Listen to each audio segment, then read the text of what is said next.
ഈ സെക്ഷനിലെ മൂന്നാമത്തെ ക്വസ്റ്റ്യനാണ് അടുത്തത്. A quadrilateral is drawn with the mid points of the sides of a right triangle and it square corner as vertices. ഒരു right triangle തന്നിട്ടുണ്ട്. ഈ right ട്രയാങ്കിളിൻ്റെ mid points എല്ലാം കൂടെ കണക്ട് ചെയ്ത് നമ്മളൊരു ക്വാഡ്രിലാറ്ററൽ വരച്ചേക്കുക. ഇത് 4 സൈഡുള്ള ഫിഗറിനെ നമ്മൾ എന്ത് പറയുന്നത്? ക്വാഡ്രിലാറ്ററൽ എന്ന് പറയുന്നത്. അതിൽ first question, prove that this quadrilateral is A rectangle. ഈ തന്നേക്കുന്ന ക്വാഡ്രിലാറ്ററൽ ഒരു റെക്റ്റാങ്കിൾ ആണെന്ന് പ്രൂവ് ചെയ്യുക. രണ്ടാമത്തെ question, what fraction of the area of the triangle is the area of the rectangle. ഈ ട്രയാങ്കിളിൻ്റെ ഏരിയയുടെ എത്ര ഫ്രാക്ഷൻ അല്ലെങ്കിൽ എത്ര ഭാഗമായിരിക്കും റെക്റ്റാങ്കിളിൻ്റെ ഏരിയ?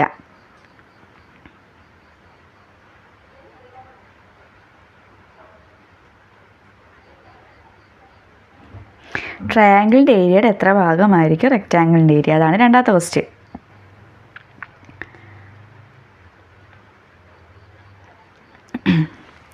നമ്മളിവിടെ ആ ഒരു ഫിഗർ ലേബൽ ചെയ്തെടുത്തിട്ടുണ്ട്.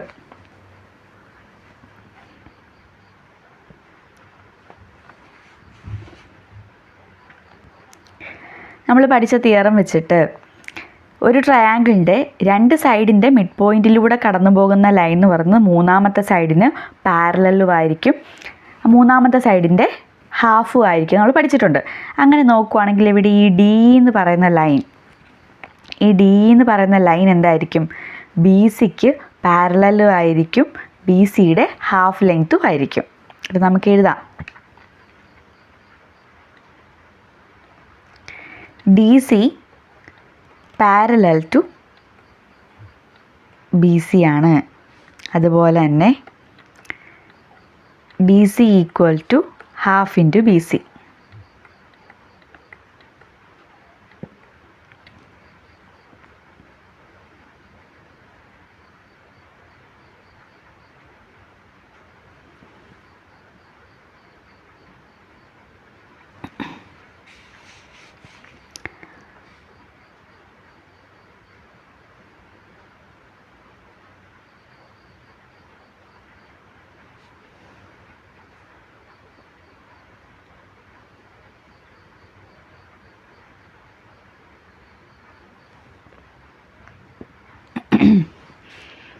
ഇവിടെ ഡി എന്ന് പറയുന്നത് ബി സിക്ക് പാരലലുമാണ്, ബി സിയുടെ ഹാഫുമാണ്. ഇവിടെ എഫ് എന്ന് പറയുന്നത് ബി സിയുടെ എന്താണ്? മിഡ് പോയിൻ്റ് ആണ്. അതായത് ബി എഫും എഫ് സിയും ഈക്വൽ ആണ് അല്ലേ? എഫ് മിഡ് പോയിൻ്റ് ആയതുകൊണ്ട് ഈ 2 പോർഷനും എന്തായിരിക്കും? ഈക്വൽ ആയിരിക്കും. അതുപോലെ തന്നെ ബി എഫ് എന്ന് പറയുന്നത് എന്തായിരിക്കും? ബി സിയുടെ ഹാഫ് ആയിരിക്കും. ഇവിടെ ഡിയും ബി എഫും എന്താണ്? ഈക്വൽ ആണ്. കാരണം 2ൻ്റെയും ലെങ്ത് എന്ന് പറയുന്നത് ബി സിയുടെ ഹാഫ് ആയിരിക്കും. ആദ്യം ഡിയുടെ കേസ് എഴുതാം. ഇവിടെ ഡി എന്ന് പറയുന്നത് ബി സിക്ക് പാരലലാണ്. അതുപോലെ ഡിയുടെ ലെങ്ത് എന്ന് പറയുന്നത് ബി സിയുടെ ലെങ്ത്തിൻ്റെ ഹാഫാണ്. Half into B C.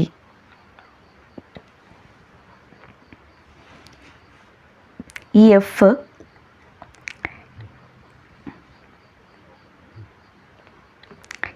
B സിയുടെ മിഡ് പോയിൻ്റ് ആയതുകൊണ്ട് തന്നെ ബി എഫിനെ നമുക്ക് എന്തെഴുതാം?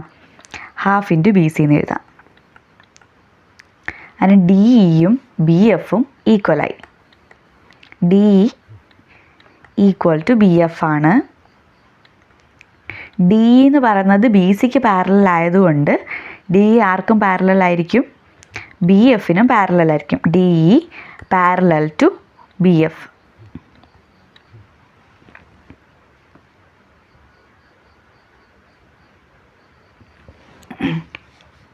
ഇനി ഈ ബി എഫും അല്ലെങ്കിൽ ബി സിയും ഡിയും പാരലല്ലേ? അന്നേരം ഈ 2 ആംഗിൾസ് എന്തായിരിക്കും? ഈക്വൽ ആയിരിക്കത്തില്ലേ? ഇത് 90 ആയതുകൊണ്ട് ഇവിടെ 90 തന്നെ ആയിരിക്കത്തില്ലേ? ഇത് കറസ്പോണ്ടിങ് ആംഗിൾസ് ആയിരിക്കും. ഇത് 2 പാരലൽ ലൈൻസ് അല്ലേ? ഇത് 2 പാരലൽ ലൈൻസ് ആയതുകൊണ്ട് ഈ ആംഗിളും ഈ ആംഗിളും കറസ്പോണ്ടിങ് ആംഗിൾസ് ഈക്വൽ അല്ലേ? ഇത് 90 ആയതുകൊണ്ട് ഇവിടെ എന്ത് തന്നെ ആയിരിക്കും? 90 ആയിരിക്കും. അങ്ങനെയാണെങ്കിൽ ഇതിൻ്റെ അകത്തെ ആംഗിള്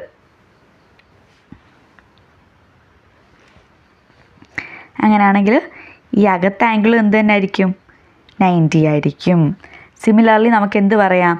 എ ബിയും ഇ എഫും പാരലലാണ്. അങ്ങനെയാണെങ്കിൽ ഈ ആംഗിളും ഈ ആംഗിൾ ഈക്വൽ ആയിരിക്കും, 90 ഡിഗ്രി ആയിരിക്കും. അങ്ങനെയാണെങ്കിൽ ഈ അകത്തെ ആംഗിളും എന്തായിരിക്കും? 90 ആയിരിക്കും. ഈ 3 90 ആണെങ്കിൽ ഈ 4ാമത്തെ ആംഗിൾ എന്ത് തന്നെ ആയിരിക്കും? 90 ഡിഗ്രി ആയിരിക്കും. 4 ആംഗിൾസ് എന്താണെന്ന് കിട്ടി? 90 ആണെന്ന് കിട്ടി. ഇനി ഇ എഫും എ ബിയും പാരലലാണ്. അതുപോലെ ഇ എഫ് എന്താണ്? എ ബിയുടെ ലെങ്ത്തിൻ്റെ ഹാഫാണ്. അത് ഡി ബിയും ഇ എഫും എന്താണെന്ന് കിട്ടി? ഈക്വൽ ആണെന്ന് കിട്ടി. ഓപ്പോസിറ്റ് സൈഡ്സ് പാരലലുമാണ്. ഓപ്പോസിറ്റ് സൈഡ്സ് എന്താണ്? ഈക്വലുമാണ്. ആംഗിൾസ് എല്ലാം 90 ഡിഗ്രി ആണ്. അങ്ങനെയാണെങ്കിൽ ഈ ഫിഗർ, അതായത് ഈ ബി ഡി ഇ എഫ് എന്ന് പറഞ്ഞ ക്വാഡ്രിലാറ്ററൽ എന്താണ്? ഒരു റെക്റ്റാങ്കിളാണ്.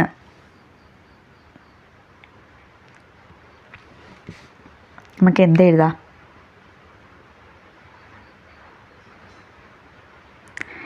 സിമിലർലി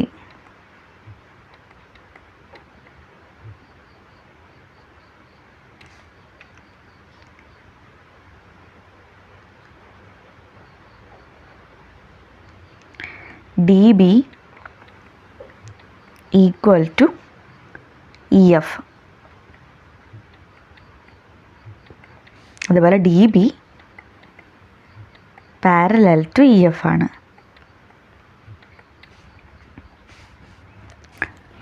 ഇനി ആംഗിൾസ് എഴുതാം. ഇവിടെ angle B equal to angle F equal to angle D equal to angle E. ഈ 4 ആംഗിളും എന്തായിരുന്നു? 90 ഡിഗ്രിയാണ്.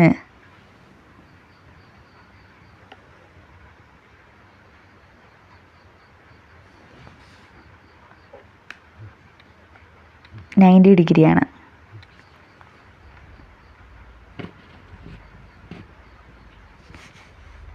നമുക്ക് എന്ത് കിട്ടി? Opposite sides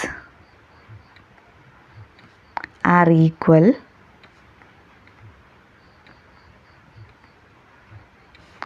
opposite sides are parallel,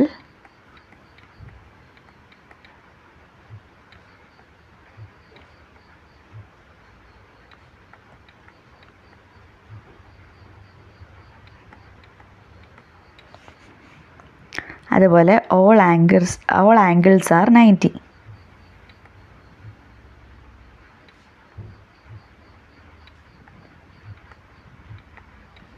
അങ്ങനെയാണെങ്കിൽ ബി ഡി ഇ എഫ് എന്താണ്? B D F is A rectangle.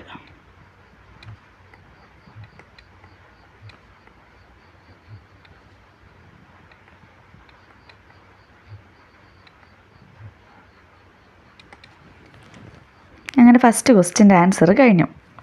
ഇനി രണ്ടാമത്തെ ക്വസ്റ്റ്യൻ എന്തുവായിരുന്നു? ട്രയാങ്കിളിൻ്റെ ഏരിയയുടെ എത്ര പാർട്ടായിരിക്കും റെക്റ്റാങ്കിളിൻ്റെ ഏരിയ എന്നല്ലേ ചോദിച്ചേക്കുന്നത്.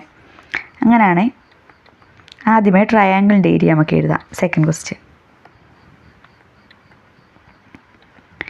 Area of triangle A B C equal to എന്ത്? ഏരിയയുടെ equation half into base into height. ഇവിടെ നോക്കിക്കഴിഞ്ഞാൽ ബേസ് ബി സിയും ഹൈറ്റ് എ ബിയുമാണ്. നമുക്കിങ്ങനെ എഴുതാം, half into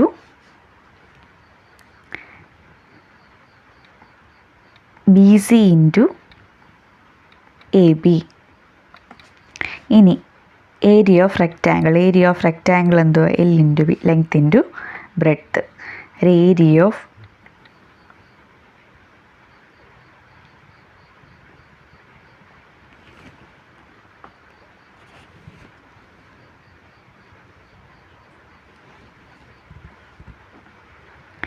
B D E F equal to length into breadth അല്ലേ? B F into D B.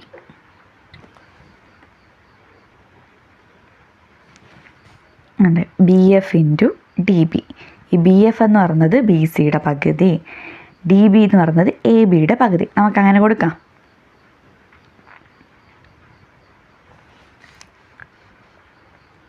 B എഫിന് പകരം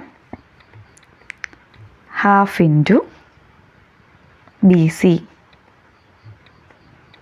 ഇൻറ്റു ഡി ബിക്ക് പകരം ഹാഫ് ഇൻറ്റു എ ബി. ഇനി എന്ത് എഴുതാം? 1/4 into A B into B C എന്ന് എഴുതിക്കൂടെ?